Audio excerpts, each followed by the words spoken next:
여러분들 안녕하십니까. 국제세상 US 코리아입니다.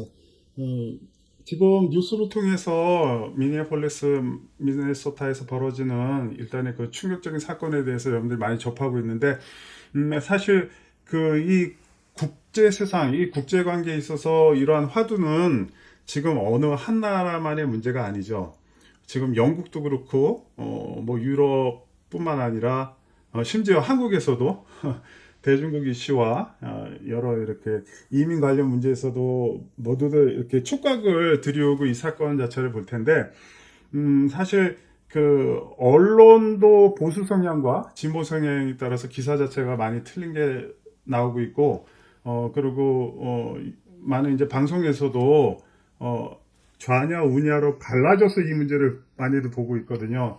그런데 오늘 제가 얘기하고 싶은 것은 실질적으로 이게 어떤 현실적인 문제가 있고, 그것을 통해서 미국의 민주당과 공화당이 어떤 식으로 이것을 해석하고 있으며, 앞으로 이렇게 이것이 어떠한 방면으로 전국을 정치적인 방향으로 흘러갈지를 한번 얘기해 보고 싶어서 오늘 방송을 시작하게 됐습니다. 이 사건 자체가 그냥 우연히 아니면 그 소요 사태를 시작으로 해서 이렇게 시작한 것이 아니고, 이 미니애폴리스 이 미네소타 작전은 오퍼레이션 메트로 서지라고 합니다. 어, 단속 작전을 시범적인 케이스를 통해서 시작한 케이스인데, 문제는 트럼프 행정부에서 이곳을 타겟화하다 보니까는 양 진영이 극단적으로 이슈를 선점하고 이슈가 집중되는 현상이 나오게 되는 거죠. 이제 미니애폴리스 같은 경우는 진보 도시들 중에서도 인구수는 작지만 굉장히 엘리트들이 모여 있는 곳이거든요. 대부분 다 대졸자 이상에다가 그리고 이민 사회와 굉장히 그 융화적이고 또한 굉장히 친화적인 그런 어떤 성향을 나타내는 이 도시입니다. 미네소타 지역도 과거 이렇게 2019년부터 아프리카계 그 다음에 중남미계 이민자들 많이 받아들이게 됐는데, 문제는 이제 단속 과정에서 지난 1월 7일이었죠. 르네 니콜 굿이라고 하는 여성이 그 요원의 총격으로 사망했는데, 아, 보통 한 번은 이제 우연이라 생각할 수도 있기 때문에 이제 공화당이나 민주당에서 이제 민주당은 강력 반발했지만 공화당 쪽에서는 이거 물론 이제 우발적 충돌에 의한 이 사건이 아니냐 그렇게 애들 생각을 했었는데, 이제 두 번째 사건이 터지니까 그것이 엊그제였죠. 보훈병원 간호사였던 알렉스 프레티, 이 사람이 요원의 총격에 심지어 10발 이상의 총을 맞아서 사망하다 보니까 이제 이 문제가 이제 폭발하기 시작했습니다. 그 지금 사실 이 미네소타 지역만, 미니애폴리스 지역만 이렇게 문제가 발생하시는 것이 아니라 미국 동부 전체적으로, 그 다음에 캘리포니아 로스앤젤레스 같은 경우는 계속해서 이민국 아이스 작전이 지금 펼쳐지고 있어요. 근데 이제 이 지역에서 이제 뜨거운 감자가 됐던 이유가 왜 그렇게 이민국이 이 지역을 굉장히 공격적으로 수색하느냐. 그리고 미네소타 미니애폴리스 지역은 왜 또 그러면 강하게 반대 시위를 하는가? 이거에 대한 그 물밑에서 흐르는 정치 성향을 좀 볼 필요성이 있습니다. 일단 트럼프 쪽에서는 이 지역이 단순한 지역이 아닙니다. 왜 그러냐 하냐면 이게 그 2019년 로 거슬러 올라가는데, 이제 트럼프 행정부 말기, 그러니까 2020년 정도 그때 당시에 연방 아동 급식 프로그램이라는 예산이 있었어요. 근데 이거를 미네소타 지역에서 Feed Our Future라고 그래서 굉장히 연방 정부에 청구를 많이 했습니다. 문제는 이제 트럼프 대통령이 이것에 대한 별 의심을 하지 않고 이제 집행을 했던 거예요. 근데 이 금액이 수만 명 분량을 허위 신고를 했다. 근데 더군다나 이 Feed Our Future를 신청했던 단체들이 보통 이제 민간 단체들이 많이 있습니다. 실제로 존재하지 않거나 아주 극소수 어린이에게 제공한 걸로 지금 수사선상에 올라와 있어요. 네, 이게 수사선상이지 아직 결과가 발표된 건 아니기 때문에. 근데 이 금액 자체가 얼마를 당시에 받았냐면 1,000만 달러를 받았습니다. 이거를 이제 나중에 뭐 대충 환산해 보니까는 금액 비리적으로 환산해 보니까 한 23조 정도가 되거든요. 23조면 어마어마한 돈이지 않습니까? 예. 그래서 실제로 500명에게만 제공을 하고 950만 달러를 그중에서 가로챈 거예요. 와, 근데 이 금액을 어디다 썼냐면 고급 자동차, 부동산, 명품 가방, 여행 등에 이게 탕진한 걸로 지금 이렇게 수사선상에 올라 있습니다. 그러니까 아직 결과가 발표된 건 아니었어요. 근데 이 수사의 타켓이 됐던 커뮤니티가 바로 소말리아 이민자 커뮤니티이기 때문에 문제가 됐던 거예요. 그래서 이런 당시에 우리가 그 2020년, 2019년 이때가 이게 팬데믹 시기이지 않습니까? 우리가 여러분들 몇몇 분들 아시겠지만 캘리포니아도 그렇고 미 동부, 중부 전체에 걸쳐서 이 보조금을 따내기 위한 그런 액션들을 많이들 했었거든요. 레스토랑, 그 다음에 뭐 심지어 민간 이런 기구 같은 데서도 이제 그렇기 때문에 트럼프 대통령은 이 이민국도 마찬가지지만 하나의 어떤 이슈를 가지고 두 가지의 어떤 큰 정치적 소득을 얻을 수 있기 때문에 여기 미네소타와 미니애폴리스 지역을 집중적으로 공격하기 시작했던 겁니다. 그래서 이러한 이슈 자체가 사실 정치적인 단체들, 그러니까 민간 단체로 하지만은 시위에 나오는 그 일부 사람들 중에서는 그렇던 그쪽 소속에 있는 사람들도 강력하게 반발하기 때문에 나중에 얘기했지만은 지금 우리가 베네수엘라, 그 다음에 엘살바도르, 뭐 에콰도르 이런 쪽에서 바이든 때 넘어왔던 이민자들 자체도 약간의 좀 카르텔이 형성되어 있는 것이 있거든요.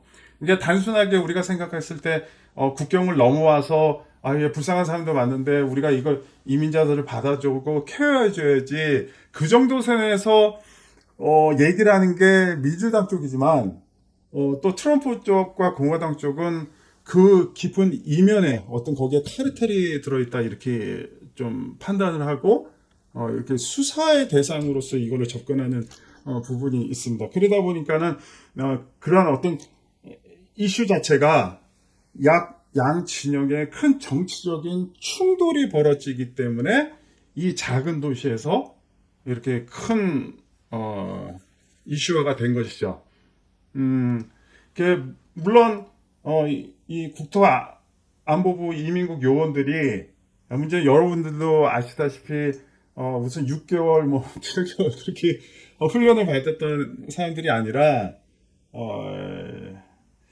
불과 한 50일도 안 된 40일 정도, 대략 47일이라고 하는데 어떤 캠프 형식으로 이렇게 훈련을 받고 이쪽에 배치되다 보니까 긴급 대응이나 그런 어떤 총기의 권한에 대한 어떤 공권력에 대한 교육이 미비해서 굉장히 이렇게 과민 반응을 했을 수도 있고, 그리고 또 이쪽 사람들이 여러분들 몇몇 분도 알겠지만은 프라우드 보이스라고 해서 굉장히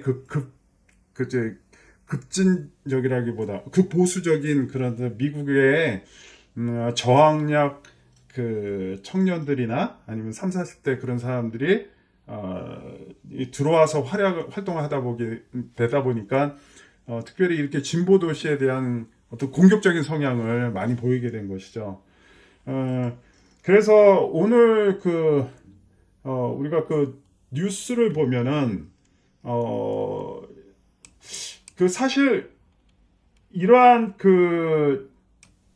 사태가 벌어지면 일반적으로 좀 뭐라 그럴까요? 이렇게 좀 누그러지고 좀 상호간에 이렇게 정치적인 양보도 하고 타협을 하려고 노력들을 하는데, 그래서 트럼프 대통령이 뭔가 또 다른 액션을 취했습니다.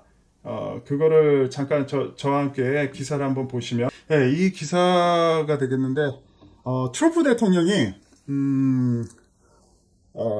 이제 보드 차르라고 하는데, 국경 차르, 이제 탐 호만 그 이민 국경 책임자를 미네소타에 보냈다.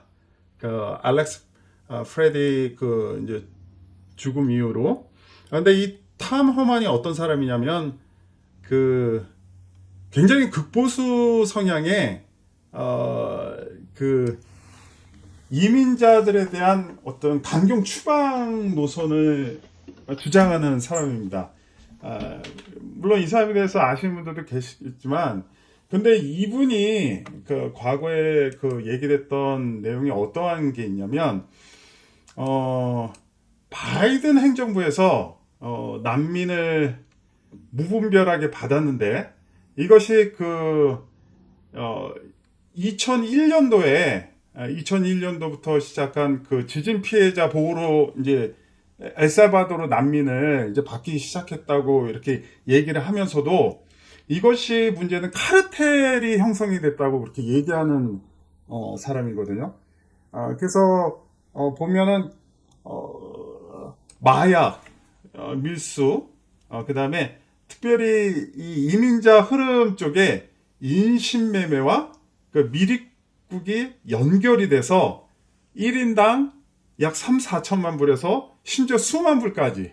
그러니까 그러니까 한 4, 500만 원부터 한 심지어 한 15,000만 어디죠?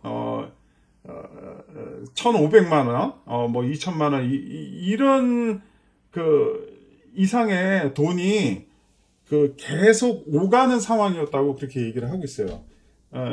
그러다 보니까 이게 순수한 그 이민자의 유입이 아니라 불법 이민, 합법 이민을 떠나서 이것이 현금 흐름으로서 마약 자금과 연결해서 엘살바도르나 베네수엘라, 온두라스 등지로 이렇게 들어가게 됐다, 이렇게 얘기하고 있습니다. 근데 그 돈이 그 국가에서만 끝나는 게 아니라 얘네들이 이것을 마약 생산과 자기네들 조직을 키움으로써 그 인력과 그 노동력을 가지고 마약을 더욱 생산을 하고, 그 다음에 침공 루트를 다양하게 해가지고 미국으로 그거를 이제 역수출하는 그런 어떤 악순환에 이제 빠졌다, 그런 얘기를 당시 호먼이 얘기했었거든요. 그런데 문제는 또 여기에 미국 내 협력자들이 존재한다. 왜냐면 이 카르텔이 지난 10년간 더욱더 미국 내에 확장이 됐는데, 거기에 이제 얘기되는 것이 MS-13. 굉장히 그 악명높기로 유명하죠. 이 엘살바도르 출신의 이 갱단 애들은 마약 유통은 기본이며 인신매매, 그 다음에 각종 상인들에 대한 그 보호비 명목의 그 상권 가치도 굉장히 심각하거든요. 이 엘살바도르의 MS-13 같은 경우는 멕시코 그 갱단마저도 넘었을 정도로 미국 내에서 굉장히 파워가 강력한 이제 갱단 조직이기 때문에 이런 것이 다 그 이민 문제와 연결이 돼 있다, 이렇게 얘기하고 있습니다. 근데 여기에 또 어떤 얘기를 하고 있냐면, 인권 변호사, 그 다음에 NGO, 그 다음에 이렇게 이민 관련 단체들이죠. 또 이런 사람들까지 다 여기를 해가지고, 이 전체적으로, 클라이언트와 카르텔이 연결되는 이런 공급 구조로 이 남미와 북아메리카 전체가 이렇게 연결됐다고, 이렇게 이제 저 험한 국경 이민 책임자는 얘기를 하고 있거든요. 그러니까 이 사람을 지금 이 두 차례의 이제 사망 사건이 났는데도 보낸다라는 거는, 여기 우리 그 뉴스에서도 보면 알겠지만은 어디쯤에 있을까요? 여기 나와 있네요. 이제 Managing ICE operation on the ground in Minnesota to continue arresting the worst of worst criminal illegal aliens. 그러니까 계속해서 이거 멈출 생각은 없다. 이게 화이트하우스의 공식 프레스 세크레터리 캐롤린 그 젊은 여자 있죠. 그 사람이 얘기한 얘기인데 우리는 이 이민국 작전 자체를 계속해서 진행할 것인데 어디에 초점을 맞췄냐? 가장 극악적인 극악무도한 그 illegal aliens 그러니까 불법 그 이민자들에게 초점을 맞춰서 그들을 체포하기 위한 데서 계속해서 목표를 잡고 이것을 해나갈 것이다. 그렇기 때문에 거기에 있어서 가장 적임자가 이 호먼이라는 이 사람을 얘기한다. 그렇게 이제 전체적으로 얘기하는 것이죠. 근데 지금 이것을 가지고 지금 예를 들어서 이제 기타 신문들에서 한국 쪽에서 보면은 이제 지지층까지 등 돌리자 이민 단속 책임자 전격 교체하고 한 발 물러서는 것처럼 이렇게 얘기는 하고 있지만 사실은 그렇지가 않다는 거예요. 더욱더 밀어붙일 것이고 이 호만을 내세운 이유 자체가 지금 앞서서 얘기했지만 소말리아 이민자 단체의 그런 비리 더군다나 다음에 제가 한번 얘기해 보고 싶은데 심지어 게빈 뉴섬 있지 않습니까? 게빈 뉴섬도 여러 가지 지금 비리에 좀 연루가 돼 있어요. 이민자 관련 그 다음에 지난번 캘리포니아 LA에서 큰 산불이 나지 않았습니까? 예, 그런 것까지 다 수사에 들어가서 민주당 계열을 아주 초토화하겠다 정치적으로. 이 중간 선거 11월에 있지 않습니까? 그때까지 이것을 계속해서 이슈화로 끌고 가면서 이민 단속 그 역할 자체를 전 미국으로 특히 민주당 주요 도시들을 타겟하면서 확대해 나가겠다는 것이 이번 그 정치 전략적 목표고 향후 계획입니다. 그래서 지금 과연 민주당이 어떻게 나올 것인지는 좀 두고 봐야겠지만 지금 물론 오바마 그 다음에 클린턴 시국 설명을 냈죠. 근데 문제가 지금 민주당에서도 걱정이 좀 되는 부분이 지금 이분들은 다 과거의 인물들이에요. 좀 그렇게 표현하면 안 되지만 물론 영향력이 있다라는 것은 알고 있지만 실제로 클린턴 같은 경우는 지금 성추문 그런 것이 끊임없이 시비가 걸렸던 전 대통령이고 지금 오바마 같은 경우는 솔직히 미국 내에서는 민주당 내에서도 너무 그렇게 좋아하지 않는 사람들 많고 특히 공화당 쪽에서는 오바마를 굉장히 싫어합니다. 그렇기 때문에 이분들이 이렇게 나선다라고 한다라는 거는 그냥 일종의 정치적인 프레임의 재탕인 가능성이 높고 그 다음에 민주당에서 좀 새로운 인물, 이 전국을 좀 주도할 수 있는 보통 이러한 시기면은 다른 나라도 그렇지만 굉장히 새로운 야권의 어떤 큰 인물이 신선한 또 언변과 또 이렇게 하이라이트 주목받는 그런 어떤 스피치로서 나오게 돼 있거든요. 근데 지금 민주당도 워낙 인물이 없다 보니까 지금 이렇게 과거 인사들이 발언하고 과거 인사들이 이렇게 민중을 이렇게 하나로 모으려는 그런 모습들이 보이고 있습니다.